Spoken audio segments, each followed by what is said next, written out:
Tonight, the metro area is in cleanup mode after a rare tornado touchdown in the middle of Highlands Ranch. The F1 carved a path of more than 6 miles through the suburbs, ripping up roofs and trees the whole way through. All that, yet no injuries, at least not any injuries known to first responders. Our teams are out across Highlands Ranch tonight talking with neighbors and watching the start of the cleanup there. But first, we got some lingering storms just won't leave the west side of town alone. Yet another night, another concert delayed a couple of times. People showed up to tonight's show at Red Rocks wearing helmets in case another round of hail pummeled Red Rocks. When Red Rocks told people to leave the amphitheater, some people huddled into the museum that's down there below. Even during that storm warning, some waited outside after the last night's hailstorm hurt 100 people.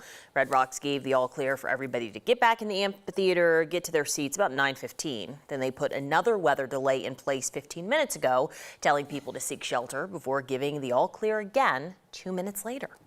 I mean, they're being cautious. They being Red Rocks, they also being the dudes wearing helmets. Yeah, they are. Not as serious out there as it was last night. Not close. Nearly as wild. No. However, Mother Nature's still dropping a couple of storms right atop Morrison and the Red Rocks area an hour ago, and then again as we speak. This cell just beginning to migrate off to the east, but still putting down some lightning out there and some heavy rains. That storm system that blasted across the southwest side of town, dropping a tornado in Highlands Ranch, is still going strong. You can see it in parts of Elbert and Lincoln County. First, let's zoom in here to the city, because right now storm's not nearly impressive. Nothing is severe. Again, everything tracking off to the east. Now Lakewood getting a good drink of water, but we still have a lot of lightning in the area, so kind of keep that in mind. Heavy rain is going to be the biggest issue with that cell as it tracks closer into downtown. Here we are looking at that severe thunderstorm warning. Can you believe it? This is the complex of storms that fired up in the foothills about 1:30 this afternoon and then continued their march through the southern suburbs this afternoon. Still going strong, and we're going to be looking at the potential for golf ball size hail out there in Elbert and Lincoln counties. That warning lasting until 10:45. Eastern Colorado still looking at dew points with a lot of juice in them. 50, 60 degree dew points, just indicating there is so much moisture still in the atmosphere. So any of these storms that we do see still bubbling up have the possibility of dropping a lot of water in a short amount of time. Hence the reason the flood watch will be in place until midnight for the urban corridor and out east. Storms will be slowly moving out tomorrow morning. However, we kick off the day with partly cloudy skies and the possibility of a little bit of patchy fog out east. I want to tell you, in Denver, yes, tomorrow will bring us some sunshine. I know we need some good news, right? But if you're traveling out east, I-76 into I-80, we do have a shot for seeing more severe storms. Large hail, damaging winds, possibly a tornado or two will all be in the cards. We'll go through the timing of all of this coming up in just a minute, but I want to send it out to meteorologist Corey Reppenhagen. You were out there in Ken Carroll, Corey, about an hour ago. Hail was pushing through. Tonight, this evening, it looks like just some rain.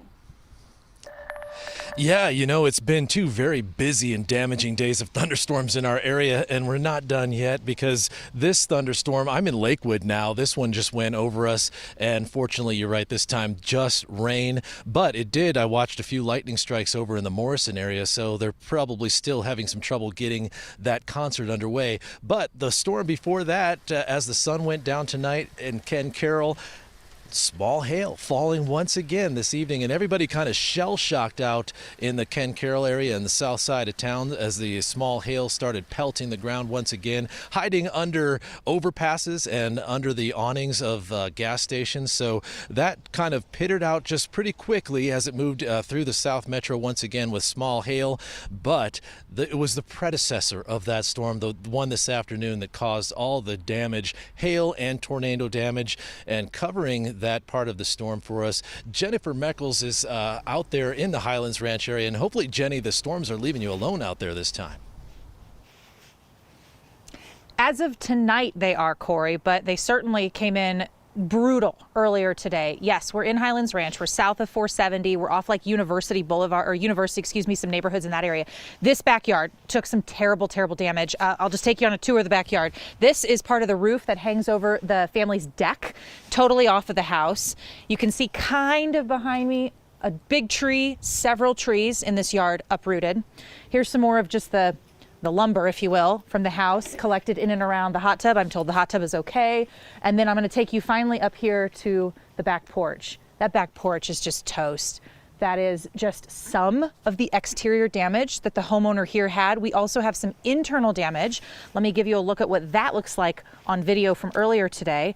She has found a large hole in the roof and water leaks all throughout this house, and even finding insulation scattered across the home from inside to outside, upstairs, downstairs, in the whole backyard. It's just a huge mess here. Now, this backyard does open up to a gorgeous view of the mountains, and she said she can really watch weather as it comes in. The homeowner, her name is Lila, she was home when that tornado hit and watched it all happen. I just saw this wall coming at me this way, and it started to get darker, and I was sitting upstairs and decided that I had an alert, and I heeded the warning. Normally I don't. Went down to my basement, into my basement bedroom closet, and it just made it in there, and I had this big pressure in my head and in my ears just go boom. And then I had nice cold air coming through, and I had beautiful scent of fresh cut wood. It's big. I mean, I've been here since 1988. Never seen anything like that. We've had wind, but we have never had anything like this. Now, Lila says she can't stay here tonight. It's really just too risky between the structural damage and the water damage. But she's got neighbors and helpers who have been over all afternoon offering to help and have been helping kind of build some things out here just to hold everything in place for the night. One last thing, the Highlands Ranch Community Association, they've got 4 rec centers in this area. And between the 4 rec centers, they had 2,700 people in those buildings today when the storm rolled through, including more than 300 kids in 2 different daycare facilities. They told me they got everybody downstairs and sheltered. And while, yes, it was very scary, everybody was okay, even though the external part of the building was taking roof damage. They lost like 100 trees. So those rec centers down here in Highlands Ranch, they're closed until they can get a better idea of what they've got to do to fix it up. But you've got folks inside buildings that were taking shelter. You've got homeowners with just their home totally tore up. Big old mess out here in Highlands Ranch. Kyle and Alex. It sounds like some good decisions, though, made by people who don't always see weather like this. Absolutely. All right. Jenny, thanks. Sky 9 got a picture of some serious damage at Northridge Elementary. Good thing school's out for the summer because they need a roof, along with some signage that was torn down as well.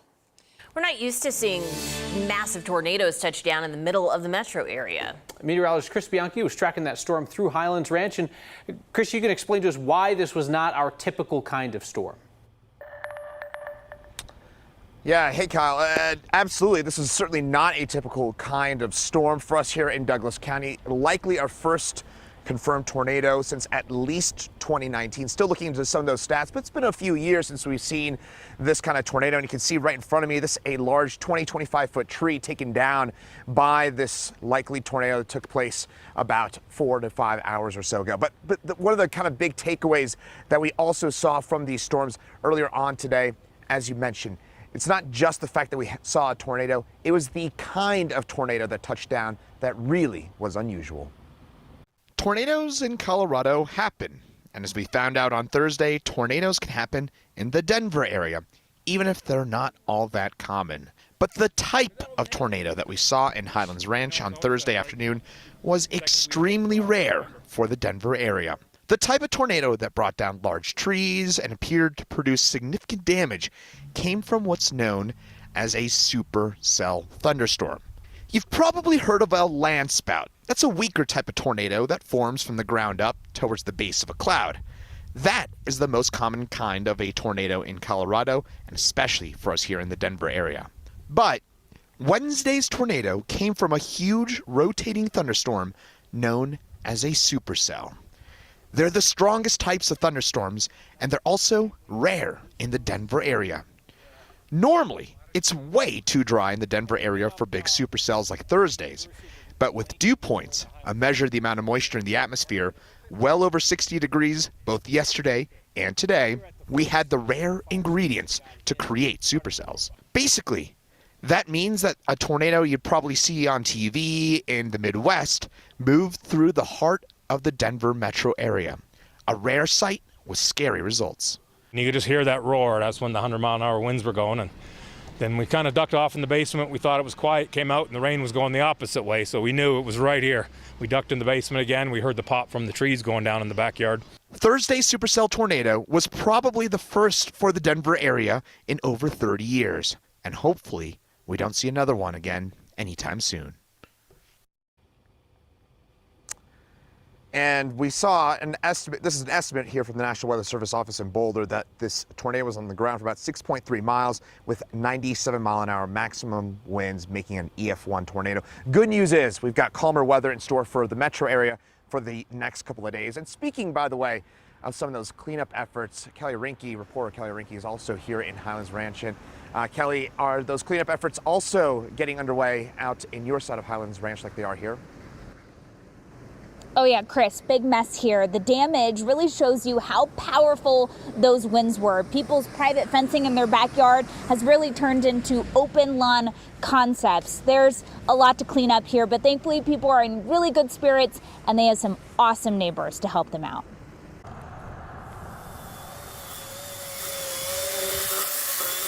The sound of cleanup cuts through Highlands Ranch after a loud tornado left behind a big mess. Yeah, so this tree fell down from my neighbor's house.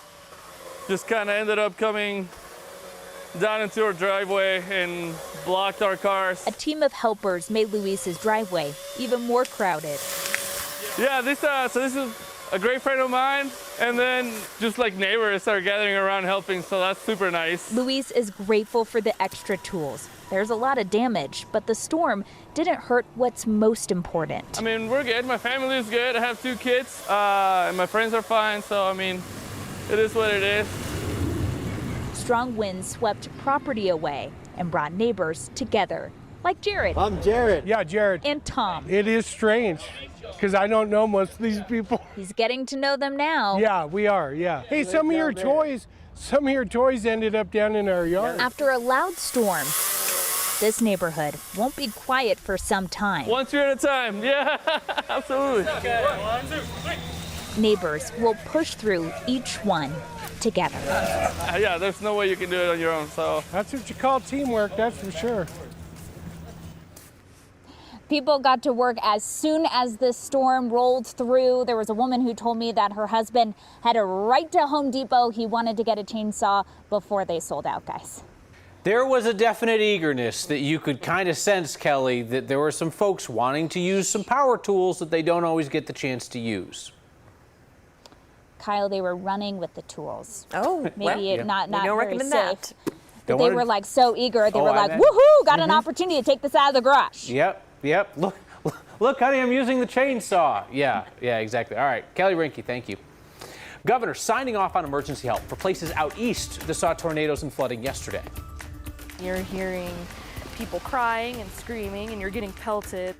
Yeah, so we're looking into why Red Rocks didn't call off last night's concert before more than 100 people got hurt by hail.